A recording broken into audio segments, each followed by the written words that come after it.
What you're watching right now is an extract from Grant Sputore's 2019 film, I Am Mother, the very feature that has made him internationally recognized and is regarded amongst the VFX industry as a stepping stone forward in terms of low-budget productions, but we'll get to that in a minute.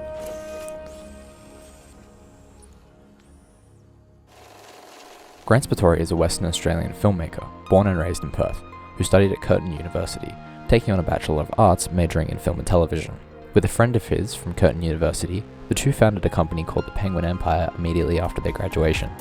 So with a friend from my time at Curtin, started this company called the Penguin Empire. Initially we were focused on music videos and then ultimately commercials, but through that business we sort of generated the skills and the expertise and ultimately the resources to mount our first feature film, which was I Am Mother. I Am Mother, as mentioned previously, is Grant's first feature film. Set in the wake of humanity's extinction, a teenage girl is raised by a robot designed to repopulate the Earth, but their unique bond is threatened when an inexplicable stranger arrives with alarming news. It is described by Variety as being derived from the works of James Cameron, crossbred with Ridley Scott.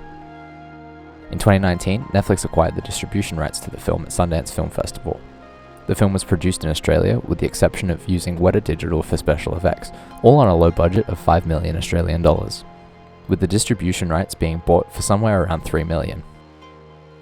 The film is a good showcase of the turning point in visual effects, in that while they had a small budget compared to Hollywood productions, they were able to create a world that feels real and full. This meant utilizing a mostly practical robot suit built by Weta, alongside a lesser amount of visual effects used for the outside world.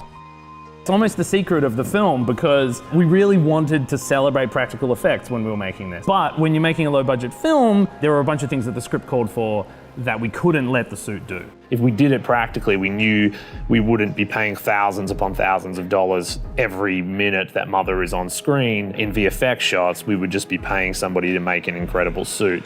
All of the outside world is filmed on the same beach.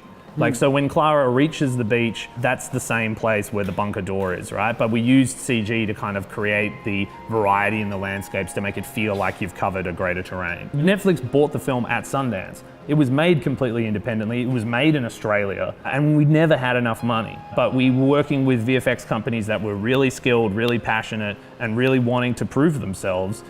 This has led to Grant now being internationally recognized. I've been really lucky that since the film came out, it's been received with such incredible warmth and excitement. So consequently, I've been blessed with a number of different opportunities on the heels of this. Since I Am Mother, Grant has worked on his second feature, The Furnace, premiering in 2020 as an executive producer.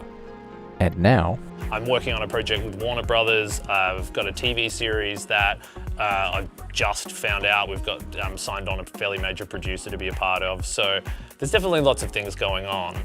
the Warner Brothers project that he's referring to and helming is the science fiction thriller Augmented, with Margot Robbie acting as the producer. Grant's work as a filmmaker is quite extraordinary and industry-pushing, which has resulted in an uptick in excitement to see what he'll come up with next as he moves higher and higher up in the Australian and international filmmaking ladders respectively.